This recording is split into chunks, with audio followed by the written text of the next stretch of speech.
I pazienti che hanno avuto un evento acuto, pensiamo a un infarto, un intervento cardiochirurgico, hanno fatto delle cose eccezionali, ma poi devono riprendere l'attività, devono riprendere una vita normale, devono riprendere una vita più sana.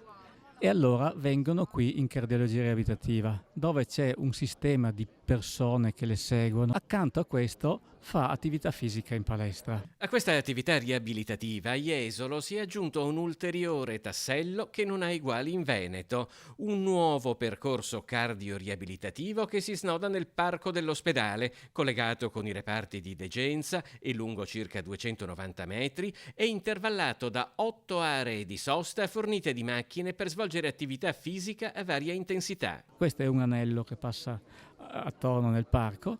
I pazienti vengono controllati, monitorizzati, hanno una specie di monitor, di telemetro, un trasmettitore, trasmette battito per battito, vengono visti qui dalla centralina di monitoraggio e gli si dice ok, stai andando bene, continua così. Dopo qualche seduta, bene, hai completato il tuo percorso. Inaugurato dal presidente della regione Luca Zaia e dall'assessore alla sanità Emanuela Lanzarin, il percorso vita è già promosso dai degenti. Io vengo da Campo San Piero, è una cosa meravigliosa, dallo staff, da tutti gli esercizi che ci fanno fare, dai fisiatri, dal primario, personale, tutti.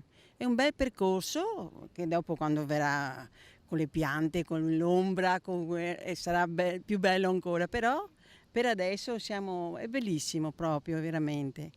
Ma non è tutto. Nell'unità di medicina fisica e riabilitazione è stato installato il camminatore antigravitazionale, una tecnologia sviluppata dalla NASA che integra un sistema di allevio del carico con tecnologia pneumatica Different Air Pressure.